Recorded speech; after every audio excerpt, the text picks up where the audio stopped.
Hi, Hey, Dan. hey, Michelle. Good to see you again. Welcome back to our remote video and audio recording session here.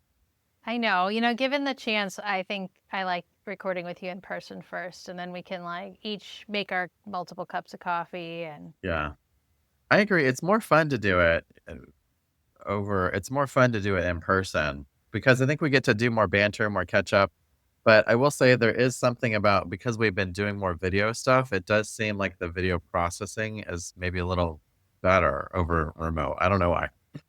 So, so the listeners, if you've listened to our previous one when we went to our podcast, the Podfest conference, it was really interesting. Our better recording was literally at this closed bar at night mhm. than it was using like very fancy high tech, Oh, yeah, Podfest merch type of things where they had us in this little booth, which was very cute, but you could hardly hear me. right, Now, meanwhile, we're literally holding our microphones connected to, I think, your laptop, Dan, right. and the bar was closed. We had just eaten like a meal that we created from Publix, which was Mm. great, actually.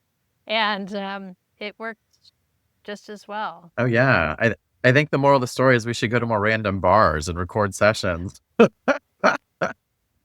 Well, random locations, right? Right. Yeah. No, I agree. That was the hotel bar where we were staying at. Yeah. So, which speaking of, did you know? I don't know if you'd know this, but in Tampa there is a bar called Hotel Bar. It's quite nice. I actually enjoyed Really? the ambiance. Yeah, all their cocktails are different. They're all historical cocktails that have been developed in different hotel bars. So it's downtown in Tampa. It's an interesting experience. So that's I liked it. Okay. So not that that's what maybe we can have our we can experiment at different locations. So I was about to say, or come up with our own signature cocktail, but then I'll be like, oh wow, I wouldn't I advise mean, that. we have talked about my little sleep cocktail, my little sleep smoothie. We could come up with like melatonin margaritas, but I mean, they won't work, but still, there could be lots of different variations on this theme. Again, we have all sorts of different ideas that pop up when we record these. Yeah, I finished my cocoa, my rice cocoa, and now I'm like kind of debating should I try a different one again, Mm, different brand, or go with the same, tried and true.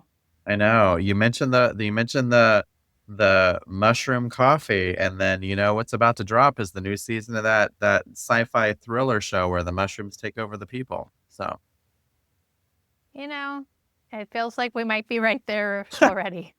right. Right. Like, it could be that I because we talked about this. I don't know if this made it into an episode or not. I can't remember. We talked about the QUORN, the corn. It's an alternative meat. Yeah. I don't think we talked about it in an episode, I don't but think we did. I think we talked about well, I don't know if it's worthy of an episode. I would say I was not impressed with the flavor profile. Yeah. Can't recommend it. I was like, "Oh, that was gross." But anywho, who knows? They'll make more things out of mushrooms. I don't know. So but could be today worse. I know, today I'm excited. We're gonna be doing some more mindfulness exercises to give you guys a little bit. I know we talked about that last episode about how, building mindfulness into that second session of CBT-I, and we're gonna do part 2 of that next. But, I think it's a great idea to be like, let's practice some mindfulness, breathing, self-compassion exercises. So, Michelle, tell us a little bit about what we're gonna do today. I'm excited. Okay, so I'm going to present a little bit of, like, I guess it's a teaser and it's one of the early breathing type of mindful exercises. But earlier this year, we talked a little bit, either a little bit on the podcast or in our in person event on a book club that I'm doing. It's once a month, it's on Friday afternoons. There's a virtual component and then there's the in person component. But we're picking a bunch of books that have to do with breathing and mindfulness and to improve health and sleep.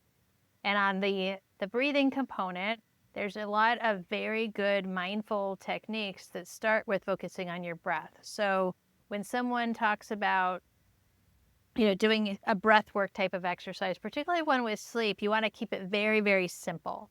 Mm, And one of the first books that we've picked up in this book group, since it just started really in April, is here's this book. It's called A Journey in Breath. Now, it's written by Brian White. And to be fair, Brian White is not a physician. He's not a meditation or mindfulness person. But what he is a person who struggled with breathing and kind of created a little outline of how and why he got to where he is at right now. And many of the techniques in here, he just kind of writes out. So I'm going to be kind of reading and guiding us through an expert. Okay. So I will read the paragraph, and then we'll just go ahead and do the exercise, so you can do it with me. But why I want to break it down into those two things is sometimes you have to hear something before you actually do it. And then once you hear and you understand what you're doing with this, you'll never need an explanation again. Okay. So the technique that is in chapter 2, you can see it's early on in the book, is something about box breathing. And I'm going to talk about the core technique, and I'm reading directly from the book right now. So as said before, the beauty of box breathing is that it is simple. It is best if your midsection is not cramped to get better movement from your diaphragm and breathing muscles, but you can do this sitting, standing, and whatever feels comfortable or is needed to calm down in any situation. What you do is you take a slow, deep breath, deep nose breathing initiated by your diaphragm to a count of 4. And at the top of the breath, pause, holding the breath for a count of 4. And then let the breath out in a controlled fashion to a count of 4, using diaphragmatic and abdominal controls to hollow out your midsection. At the bottom of your exhale, you pause and you hold this empty lung breath for a count of 4. This is your box. 4, 4, 4, and 4. And as you improve, either lengthen the time interval of your count, you could add a mantra, or increase the size of the box to a 5, 5, 5, 5, or a 6, 6, 6, 6, etc. At times, I have also used as a metronome to keep a consistent count. And metronome apps for your smartphone can be easily found for free, and I will point out where I use this for other exercises when it is difficult to use a stopwatch and you are relying on an internal count to keep time. Some find this click annoying. I'm kind of one of those people that finds a metronome click annoying. Mm-hmm. Yeah. And he says he finds it relaxing, and says to each their own. And then it says rinse, wash, and repeat. So that's kind of how this type of book is written. But let's go ahead and do this. So we're going to take a slow, deep breath in through your nose, and you're going to use your diaphragm. We're going to count to 4. 1, 2, 3, 4. We're at the top of the breath, and we're going to hold for 4, 2, 3, 4. Now we're going to let the breath out in a controlled manner using your diaphragm. 2, 3, 4. And then we're going to pause. 2, 3, 4. And then another breath in. 2, 3, 4. Hold it. 2, 3, 4. Exhale. 2, 3, 4. And inhale after you are holding it. 2, 3, 4. Hold. 2, 3, 4. And exhale. 2, 3, 4. And our last hold. 2, 3, 4. All right, so that was 2 breath cycles. I like And that. that's box breathing. Wow. And so when they were saying like it could do 5, you would just add another second. Same with 6. Okay. So the healthier that your lungs are, the more that it will be easier for you to lengthen that box. I can tell you, for somebody that has some obstructive lung disease, it's harder to breathe out than to breathe in. And so that that end of the exhaling and then holding the breath after that, that's really can be very difficult. So you want to be very confident and feel really good with your size of your box so that it it doesn't become anxiety producing. In our last episode or an episode ago, we talked a lot about those precipitating factors. If you always feel like you're struggling, it's going to not be something that you're going to keep doing. So if you feel like you're successful and taking mindful moments, again, you could do this sitting in a car, you can do it washing dishes. The thought process is something that you could do to be present and where you can focus on something that you don't need to put outside of your body. It's kind of coming from inside of your body. You're just holding that space. Mm. So when you also start doing some of these breathing techniques or the mindfulness, and we talked about this on the previous, and you're going to bring it up again, you're going to get distracted. You're going to feel like, I'll just do this another time. Mhm. And what you want to do is just bring yourself right back, say, nope, this is what I kind of set out for the next 2-3 minutes, and we're going to stay with it. I was distracted, and then you kind of come back to it. Yeah, I love that, and I love that there's a physical component to that too, where you kind of essentially are both inhaling for a controlled amount of time and then holding the breath. Like, I would imagine if if we could look at heart rate monitors, you would see like a decrease in terms of like the activity level. So, And when people have activity monitors or heart rate monitors like the Apple Watch and I'm assuming the Garmin component, they have the breathing exercise, and you can decide if you want it 1 minute, 3 minutes, 5 minutes, or other, and it will tell you what your heart rate is doing, and it'll talk to you about your breath rate while you're doing it. mm, So you mean that's part of that neurofeedback or biofeedback component. totally. So you mean like the way we breathe can have a direct impact on how fast or slow our heart rate is? Yeah, very cool, right? What? I mean, ding, ding, ding. That's a huge component of anxiety, which we're going to dive into, gosh, a few episodes in the future from now. But um, that's huge. So this very same breathing method that we just did to talk about, from a managing your breath and a mindfulness perspective, you mean it can also have an influence on our anxiety and how we physically feel anxiety in our body? Dan, you may already know this, but it also affects at the cellular level on how we metabolize our food, what type of gut microbiome we have, our healing properties to our muscle, our actual cognitive functioning in our brain. Hmm.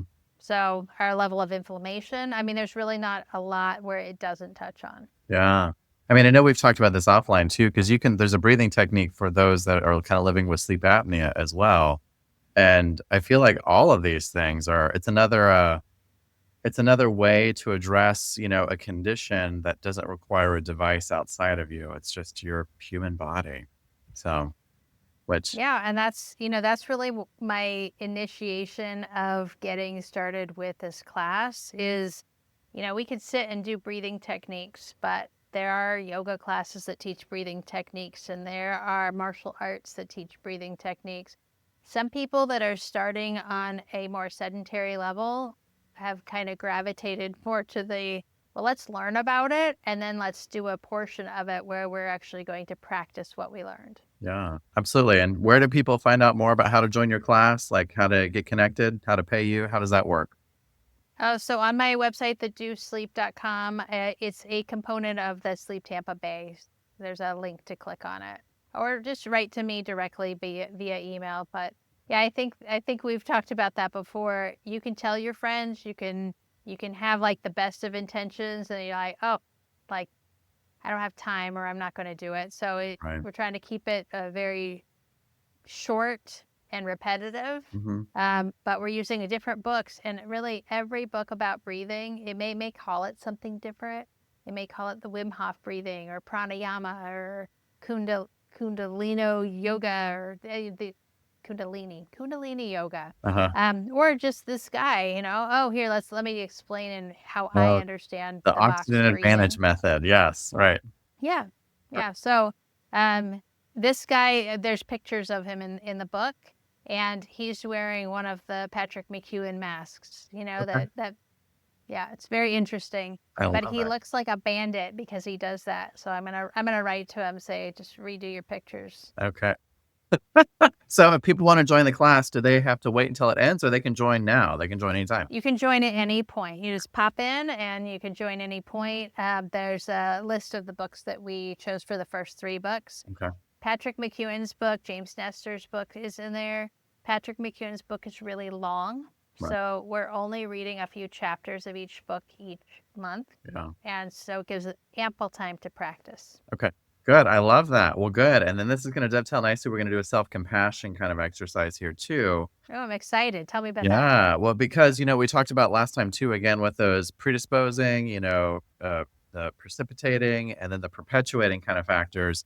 And, it was one of these perpetuating kind of factors is how we think about ourselves, like how, especially you talked about it when we talk about the identity of bad sleep and how it's so easy to say, ugh, like I'm a bad sleeper when no, you're a human being who is going through some difficulty with your sleep. And how do we be a little bit kinder to ourselves?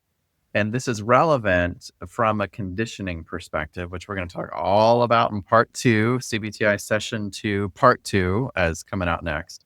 Um, and this is why we wanted to kind of take this brief kind of pause away from content to do actual practical exercises because, I think a lot of times I see this with clients and I see this with with anyone that I kinda chat with about free phone calls about sleep is people are often like, "Just skip to the end. Give me the good stuff. Like, tell me what it is. Like, give me the tell me the" and this is where the magical thinking starts to show up, right? It's like, "Tell me the magical mystery thing that you can just tell me, and it's gonna like, oh, I like it. It'll all be better."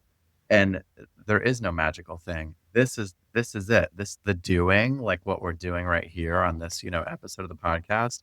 This is the stuff that works. Like you have to do this with the other stuff.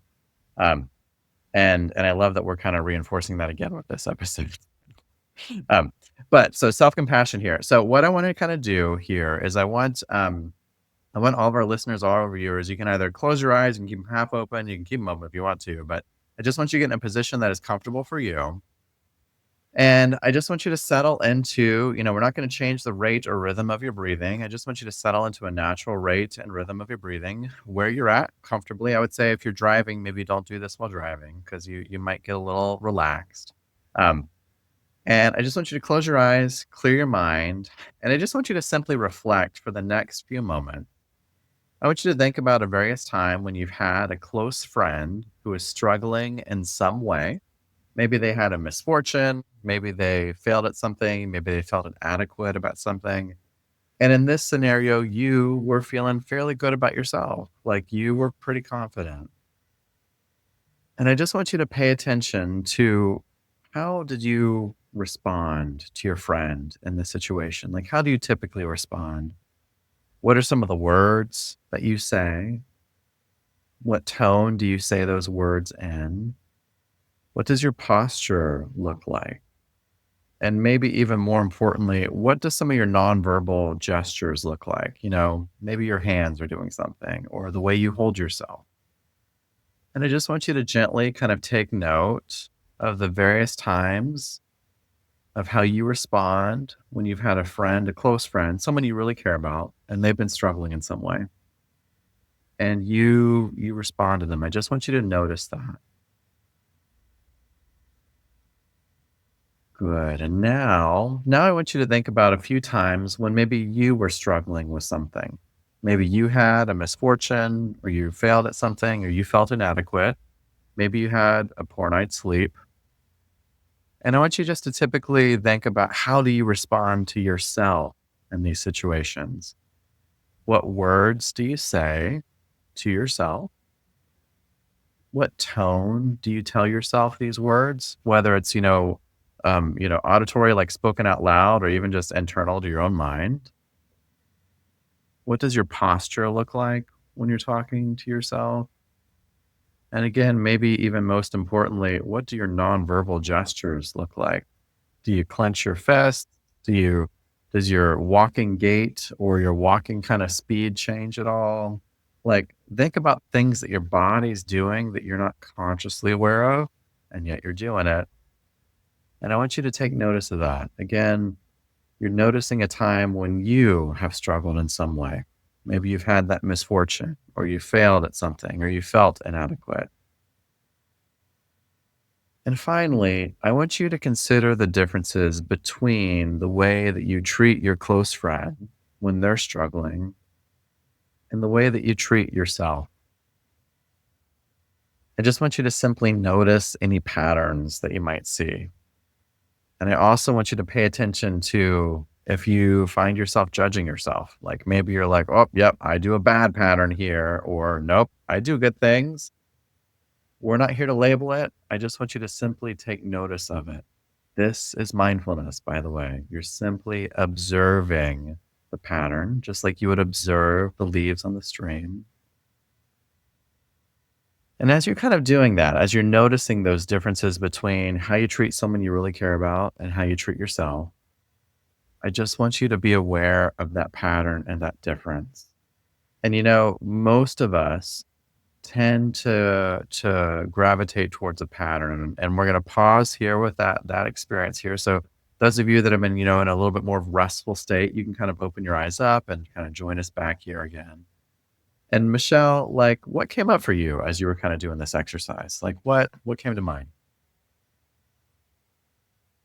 I think that the first thing that I kept thinking about is the justification, you Mm, know, like whether or not it was myself or the friend is like trying to want to fix something mhm, rather than just make a note of it. And because I know what we're doing, we're trying to be mindful and not try and fix it and not try and pass any judgment on it. mhm, And I think that, you know, depending on what it is, sometimes it actually is easier to do that for a friend than it is for yourself. mhm. And other times it's easier for you to do to yourself because you know that you have more opportunities Sure. Yeah, to I would take care of that. You got it. Like, it seems on the content, right? Like, the what is it that I felt like I didn't do so well at, or, the situation. But I would say, generally speaking, most of us tend to be kinder and more compassionate to people we care about than we are to ourselves. And the goal of this is not to label that as, oh, well, look at that. I should be nicer to myself. The goal is to look at that and just notice what the pattern is. And the reason for that is because you're going to begin to change that pattern, to change the relationship between those two things so that you can respond and ding, ding, ding, just so you get a preview of our listeners and viewers. When we get to the cognitive part of CBT for insomnia, we're going to talk about how critical and how negative our brains love to go and get stuck in. And this is why we're learning self compassion now, because it's a skill that takes time to develop and it's directly relevant to the other deeper stuff we're going to do later too.